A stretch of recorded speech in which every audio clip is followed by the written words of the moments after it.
Bueno, pues hola Taleb, es un placer tenerte aquí.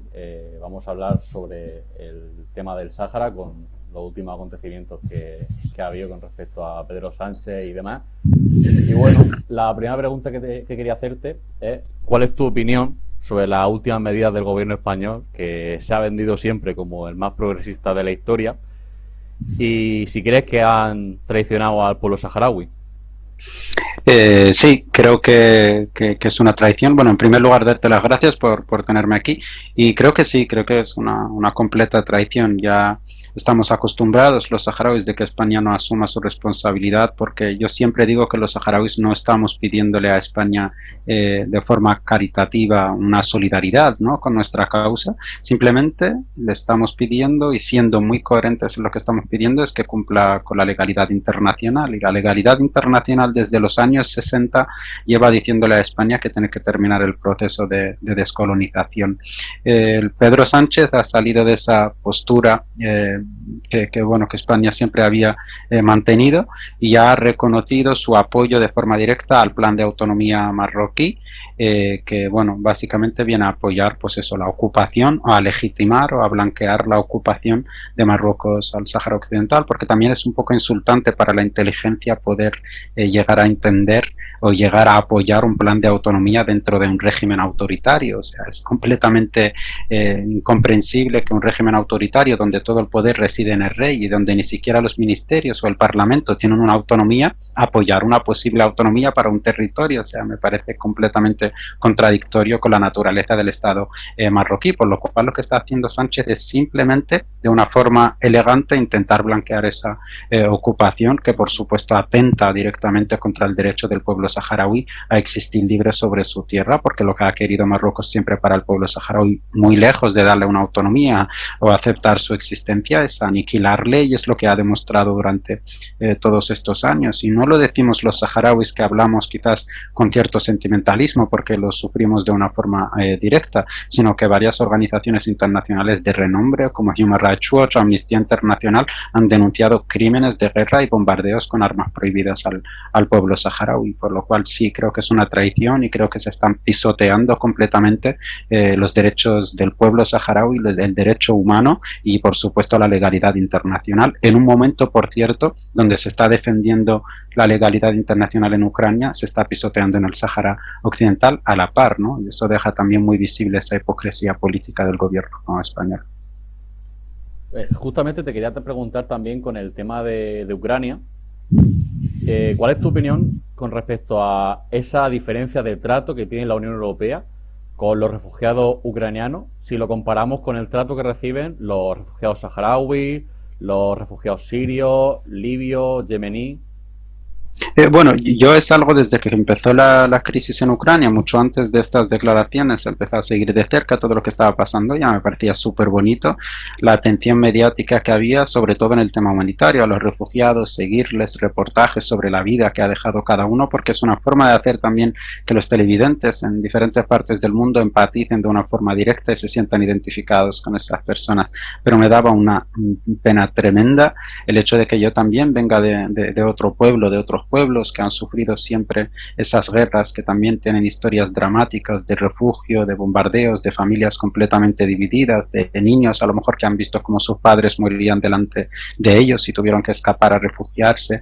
Entonces eran historias que nadie nunca se ha molestado en contar, no había cámaras allí para contarlo, y han ido pasando los años y los dramas se seguían multiplicando, no solo del pueblo saharaui, sino del pueblo iraquí, del pueblo sirio, del pueblo afgano, del pueblo kurdo, de los pueblos del África subsahariana, ¿no? Historias terribles que por lo visto en esta discriminación de por rangos o por colores jamás se le ha dado tanta atención, ¿no? Y yo creo que de una forma descarada se está dejando visible, pues eso, lo que siempre nos han enseñado, ¿no?, que hay un primer mundo y un tercer mundo, ¿no? Y aunque siempre se ha intentado disimular, ¿no?, y se ha intentado abanderar eso del que todos somos iguales y derechos humanos para todos, yo creo que ahora se puede evidenciar perfectamente que no es así, no solo a nivel político, que los políticos se preocupan más por unos que otros, sino también a nivel mediático, que le están diciendo a la gente casi de una forma directa quién les tiene que dar pena, quién merece su atención y su solidaridad y quién no, ¿no?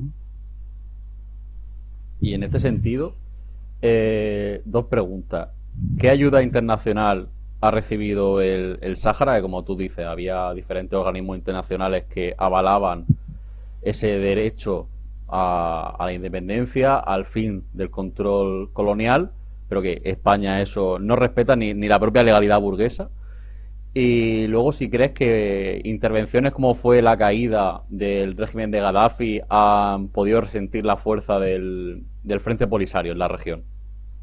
Mira, cuando se trata de la causa saharaui, ayer estaba en una entrevista en un canal árabe y me decían que si esta decisión consistía en una derrota para la diplomacia del Frente Polisario y de su principal apoyo a Argelia, si habían fracasado en su diplomacia, ya que bueno, la expotencia o la potencia colonizadora pues reconocía de forma clara quizás que ese territorio debe ser marroquí. Y yo lo que contestaba, creo que no, es que nosotros los saharauis o el Frente Polisario no tiene que ser fuerte ni débil, y Argelia, su diplomacia no tiene que tener éxito o fracasar, es que se trata de una cuestión legal muy clara si hay una voluntad de solucionarlo. Es que no se trata de hacerle caso a lo que quiere el Frente Polisario, hacer caso a lo que quiera Marruecos o lo que quiera Argelia. Estamos hablando de un territorio que está calificado ante las Naciones Unidas como un territorio no autónomo pendiente de descolonizar. Se sabe que el proceso de descolonización es a través de preguntarle a la población qué es lo que quiere. No se rechaza ninguna de las opciones, ni lo que plantea el Polisario, ni lo que plantea Marruecos, ni lo que plantea España. Se pueden poner todas las opciones. La autonomía dentro de Marruecos, pertenecer directamente a Marruecos, independencia, por supuesto, o incluso ser un protectorado, volver a ser una colonia española y dejar que el pueblo saharaui decida. O sea, que esto no se trata pues eso, de más fuerza o menos fuerza, se trata de un caso de legalidad bastante claro y que solo se tiene que respetar esa legalidad. En cuanto a la fuerza del Frente Polisario y la alianza con Gaddafi, bueno, en los últimos años Gaddafi ya había también entablado amistad con el rey Hassan II porque había diferencias, y bueno, también declaró una cierta imparcialidad en lo que respecta al conflicto del Sáhara Occidental, aunque seguía reconociendo la República Saharaui, seguía defendiendo que un referéndum naturalmente es la opción más viable y más justa para todos, porque no responde, porque si hablamos de lo que quiere el Frente Polisario, está claro, el Frente Polisario ha proclamado la República Saharaui en el Sáhara Occidental, considera que los territorios del Sáhara Occidental están ocupados por Marruecos, los territorios de la República Saharaui Independiente declarada en el 76. Si vemos lo que quiere Marruecos, dice, bueno, este es un territorio mío y yo quiero solo dar una autonomía. Entonces la opción intermedia, la solución más justa es ese referéndum donde los saharauis decidan entre su estado independiente, ser una autonomía marroquí o, como te he dicho, incluso volver a ser un protectorado español, pero ahí tenemos a la Realpolitik, ahí tenemos a los intereses geopolíticos, estratégicos y económicos, ahí tenemos al papá de Estados Unidos, Francia, presionando para, pues eso, que esta vez la legalidad internacional no sea respetada, sino que sea pisoteada, ¿no? Claro, además, cada vez estamos viendo, desde que se firmó el acuerdo de Abraham y demás, ¿no? Un mayor entrelazamiento entre los intereses de Israel, de Marruecos, de Estados Unidos por tener ese control en Oriente Medio, en el norte de África, y eso al final Sí. lo que está haciendo es barrer por completo tanto la libertad del pueblo saharaui, el palestino, pero el que se le ponga por delante, no se respeta nada. Por supuesto, o sea, se está utilizando lo que es la legalidad internacional en determinados casos para determinadas intervenciones, pero se le pasa completamente por el forro. Es verdad, y yo también lanzaba el otro día un hilo en Twitter intentando un poco explicar una teoría que podía quizás dar explicación a esta decisión de Sánchez, que es hasta cierto punto incomprensible, porque también pone a España muy lejos del conflicto del Sáhara Occidental, pone a España en una contraposición a Argelia, que es su principal proveedor de gas, y en este momento, que es un poco un momento sensible para lo que es la materia gasística en Europa y demás, poner a tu principal, ponerte enfrente o ponerte en contra de tu principal proveedor de gas no me resulta lo más inteligente, ¿no? Pero que España lo haya hecho, yo intentaba buscar explicaciones y aunque no tengo ninguna clara, sí que existe la posibilidad, este es un análisis propio, de que, pues eso, ahora después de la guerra de Ucrania estemos frente a un nuevo panorama muy parecido a la Guerra Fría, un panorama de bandos y de alianzas, ¿no? Y que bueno, Francia lleva bastante tiempo perdiendo terreno en lo que es África, un terreno que ha sido ganado a través de acuerdos militares o económicos por China y por Rusia. Y bueno, yo creo que quizás con este reconocimiento lo que se busca es fortalecer el principal aliado de Occidente, el principal aliado de Estados Unidos en el norte de África, que es Marruecos, y bueno, entregándole el Sáhara y sellando el reconocimiento de su soberanía sobre ese territorio, pueden garantizar un Marruecos fuerte, pues que frene de algún modo ese expansionismo chino-ruso, que bueno, que tienen a Argelia también, que es un gigante y que es la potencia en armamento y la potencia económica más fuerte del Magreb, y pues eso, intentan un poco quizás también frenar ese avance de alianza ruso-china que hay en el norte de África, y por supuesto con la bendición de Israel, que ya se está hablando también de bases militares israelíes en lo que es el terreno de Marruecos, porque también Israel quiere estar militarmente cerca de Argelia, porque Argelia no solo apoya la causa saharaui de una forma ciega, sino que también apoya y siempre ha sido el apoyo a la causa palestina, y es la que ha rechazado completamente la normalización de relaciones de algunos países árabes con Israel. Y digamos que dentro del mundo árabe, Argelia sigue siendo ese país que soporta la causa palestina, que defiende la causa palestina, que apoya a la resistencia palestina, ¿no? Y eso molesta mucho a Israel. Entonces aquí entramos en ese juego de potencias donde también se está utilizando a España y por supuesto, como siempre, pisoteando los derechos del pueblo saharaui, del pueblo palestino y de la legalidad internacional en base a intereses propios. Sí, ya la que mencionaba tú y lo de Twitter y demás, te leí que hace poco dijiste que frente al bochorno y la vergüenza, ¿no? Que solo quedaba la dignidad, la revolución y el derecho de los pueblos, ¿no? ¿Y tú crees que tantos años de pasividad internacional han demostrado que al final está casi obligándole al pueblo saharaui a luchar de forma armada, de forma directa, para conseguir esa liberación nacional frente al imperialismo, que no le están dejando otra salida? Nunca se nos ha dejado otra salida, pero y siempre nos hemos agarrado a esa lucha revolucionaria. Yo he crecido y creo que también eso ha marcado mi vida para estar hoy en la lucha y en la revolución. Yo he crecido con ese discurso revolucionario, con esa lucha por la patria, por la libertad, por la dignidad y la libertad de los pueblos contra esas fuerzas imperialistas que intentan luchar contra las personas y contra los obreros para, pues eso, imponer el poder e imponer la fuerza económica, ¿no? Y capitalista. Y siempre he escuchado esos discursos, incluso todas las canciones casi nacionalistas saharauis que escuchamos de pequeños son canciones que te invitan a eso, a la revolución y a un sentimiento comunitario de pueblo y de dignidad y de libertad que va mucho más allá de un nacionalismo o de un patriotismo malentendido, ¿no? Entonces, ahora, en estos últimos años, yo siempre me he dedicado a esto, al activismo político. En estos últimos años, cuando me he reunido, he tenido alguna conferencia y demás, sí que estoy notando un cierto que a la hora de hablar en este lenguaje a la gente le parece anticuado. Y te dicen, bueno, es que esto un poco queda muy del Che Guevara, muy de hace mucho, ¿no? Es que ahora, pues eso, los tiempos han cambiado y demás, ¿no? Entonces yo creo que cuando lo miro y lo analizo seriamente, sí, hasta cierto modo sé que hoy funcionan los intereses, la geopolítica, que se ha impuesto el capitalismo, que ha impuesto un nuevo lenguaje que de algún modo, aunque sea completamente ilógico, lo hemos asumido muchos de nosotros y lo utilizamos como casi algo normal. De lo que hablábamos antes también es que, pues eso, la doble moral de solidarizarnos, ¿no? Parece fatal lo que está pasando en Ucrania, pero no sabemos que en los últimos 30 o 40 años lleva pasando lo mismo en muchos sitios y actualmente sigue pasando y nos importa poco, y es algo como muy normalizado también dentro de la sociedad, que no hace ese ejercicio de introspección de decir por qué me da pena esto y por qué no, de darse cuenta también de esa manipulación política y mediática. Entonces, después de pensarlo mucho, yo creo que sí, o sea, que quedará anticuado todo lo que tú quieras, pero yo creo que dedico mi vida y estoy entregado a esta lucha. Yo, cuando estalló la guerra en el Sáhara, estaba aquí mi hermano, tenía su trabajo, tenía su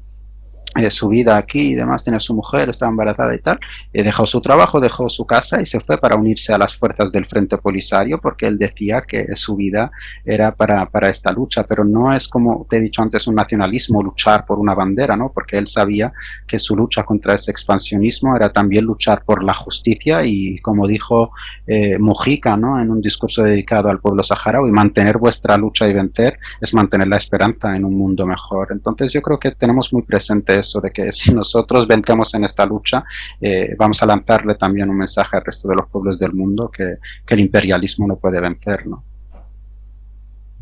Sí, yo por supuesto que cuando hablas de revolución y demás, a mí no me parece para nada anticuado, vamos, es que cualquiera que luche por la liberación de los pueblos o desde el comunismo y demás, es el mensaje que yo creo que se tiene que dar, ¿no? A la clase trabajadora a nivel internacional para liberarse de esta opresión, ¿no? Y de esta Eso subyugación. es. Eso Y, es. y hablabas del Che varias veces. ¿Es para ti un referente? ¿Qué otros referentes tienes en el caso de que lo sea?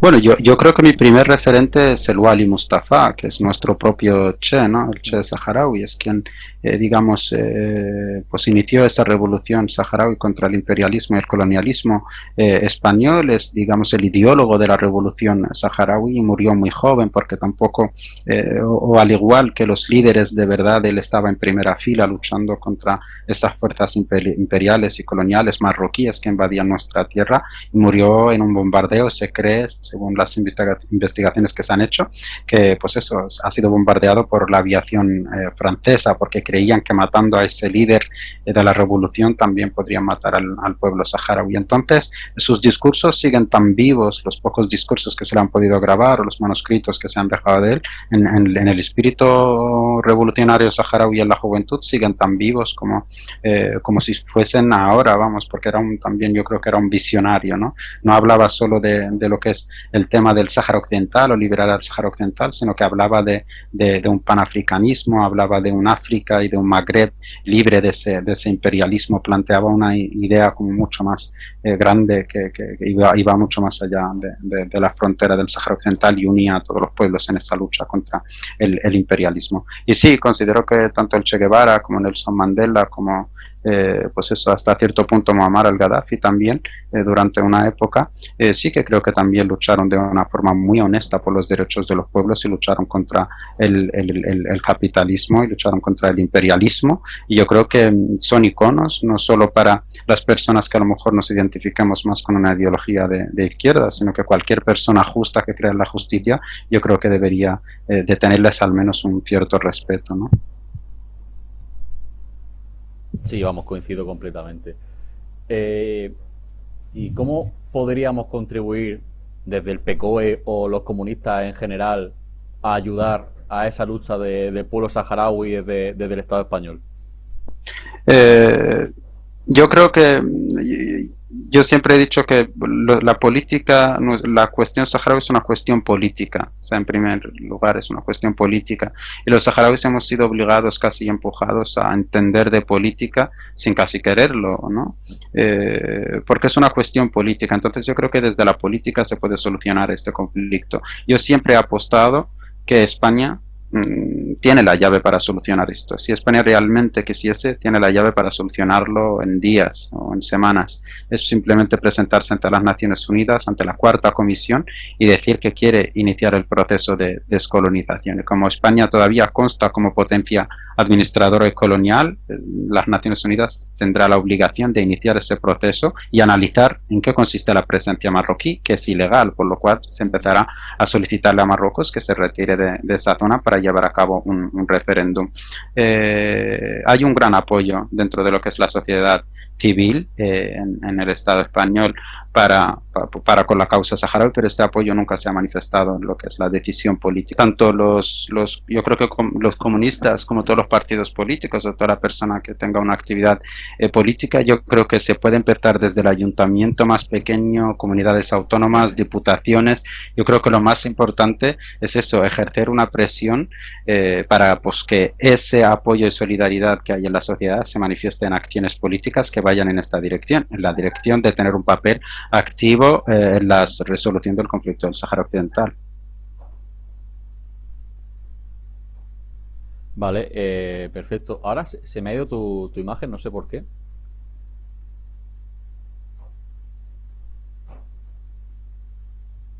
Ahora te vuelvo a ¿Me ver. escuchas? Vale, Sí, vale. te vuelvo a ver. Perdón. No, descuida. Vale, pues para ir finalizando te quería preguntar si crees que las personas que conforman el gobierno de coalición y que de verdad quieren demostrar su apoyo a la clase saharaui, no solo de palabras, sino también de acción, si crees que deberían abandonar y romper con el gobierno, o si crees que deberían continuar y hacer presión desde ahí.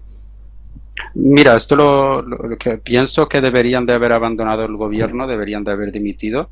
No, no ahora. Pienso que cuando estalló la guerra, el 13 de noviembre del 2022, que no hemos visto absolutamente nada más que unos tweets muy cuidados y que me parece de vergüenza. Y aquí lo tengo que decir claramente porque yo no tengo ningún reparo. Yo soy una de las personas que estuvo en el 15M.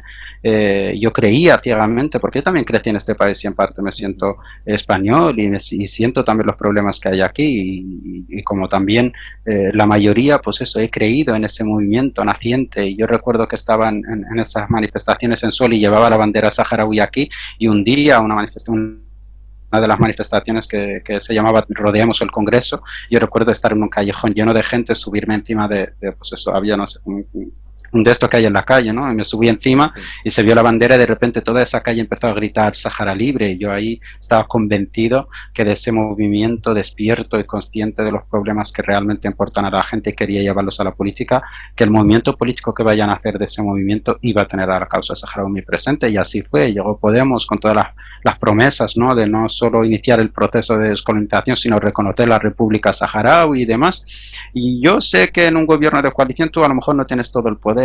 Yo sé que a lo mejor tu poder es muy limitado a lo social, pero yo creo que por coherencia no puedes estar en un gobierno que está blanqueando el genocidio y los crímenes de guerra. Yo creo que eso ya para empezar, simpatices o no simpatices con el pueblo saharaui, ya como humano deberías de rechazarlo. Y cuando Marruecos inició su guerra contra el pueblo saharaui, cuando empezó a bombardear al pueblo saharaui, yo me esperaba eso, un rechazo absoluto, un trabajo desde el gobierno, aunque esté fuera de sus competencias, pero una presión y unas declaraciones claras en dirección de rechazo a esa guerra y apoyo al pueblo saharaui. Y si eso molestaba a alguien, por supuesto, romper la coalición, pero lo único que hemos visto son unos tweets ridículos donde lo que dicen es las Naciones Unidas en su resolución tal reconocen el derecho del pueblo saharaui. Mire usted, yo como saharaui me sé casi de memoria todas las resoluciones de las Naciones Unidas. Es un problema político, me las he leído de pe a pa todos los años cuando han salido. El hecho de que tú me lo recuerdas en un tweet para mí no sirve de nada. Las bombas siguen cayendo, Marruecos sigue violando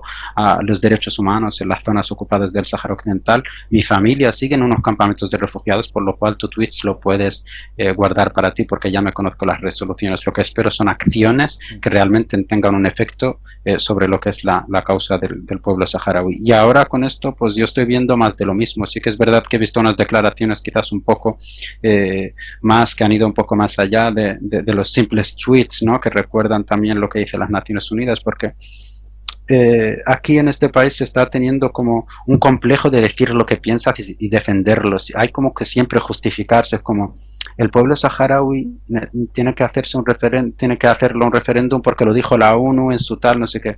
Tú no puedes como persona anunciar y decir mi opinión es esta y que el pueblo saharaui debería de ser libre, independiente a través de un referéndum y esto es lo que hay que hacer y esta es mi posición y no voy a estar en un gobierno que blanquee y apoye la ocupación y esta decisión o se retrocede en esta decisión o yo me marcho.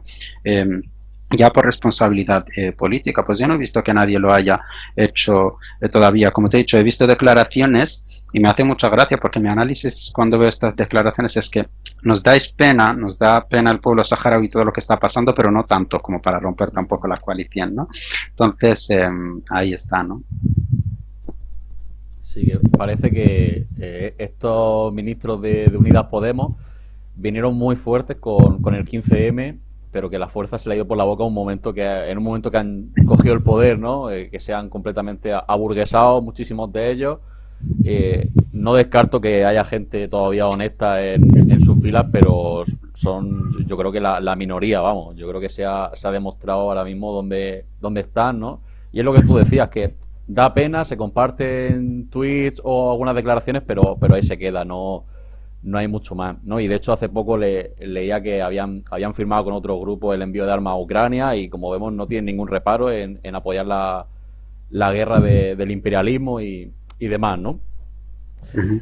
Entonces, en este sentido yo creo que una de las críticas más fuertes que se le puede hacer a Unidas Podemos es eso, ¿no? Que el tema de sectorizar las luchas, ¿no? Que suelen dividirlo también muchísimo, ¿no? Ya aquí hablando más contigo, ¿no? La lucha de los médicos, por un lado, la educación por otro, las mujeres por otro lado, los saharauis en este caso por otro, ¿no? Y parece que siempre buscan esa división en lugar de, obviamente no les interesa, coger el estado de la burguesía, el capitalismo y decir, ese es el enemigo, vamos a unirnos todos en una causa común y obviamente en esa causa común tiene que entrar la emancipación de todas las naciones que están oprimidas ahora mismo.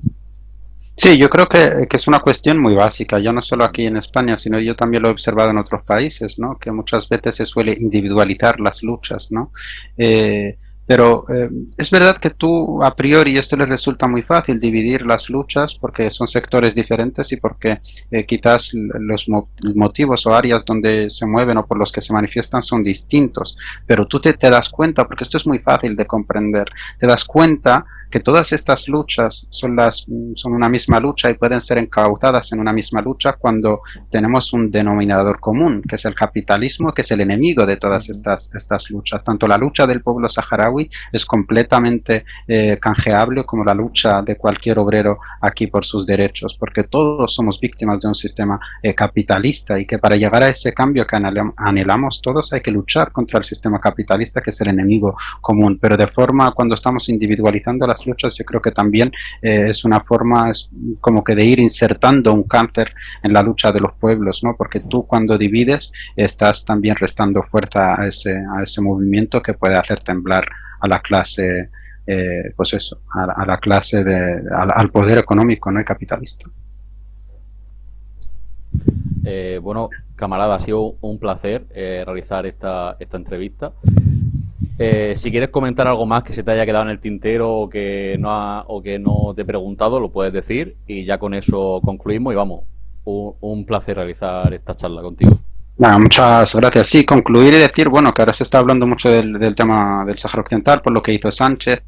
Hace 2 o 3 años se habló por lo del tema de la guerra, hace años anteriores se habló por lo de el tema de la huelga de un activista saharaui que Marruecos no quería dejar entrar porque decía que era saharaui no marroquí y hubo una gran crisis con Marruecos, la crisis entre Ceuta y Melilla, bueno, perdón, de inmigración en Ceuta y Melilla con Marruecos también tenía de trasfondo el problema saharaui y ahora estamos viviendo un nuevo capítulo de este conflicto. Posiblemente en unos días, unas semanas se dejará de hablar de este conflicto y seguiremos los de siempre luchando por nuestra causa, pero tengo que dejar clarísimo que la causa del pueblo saharaui siempre va a volver y siempre va a haber un nuevo problema entre Marruecos y España. Siempre vamos a estar ahí con este problema cada X años hasta que no se solucione el problema de fondo, que es llevar a cabo ese proceso de descolonización y que el pueblo saharaui viva libre e independiente sobre su tierra. Mientras no se solucione eso, vamos a estar volviendo cada X tiempo de una forma distinta.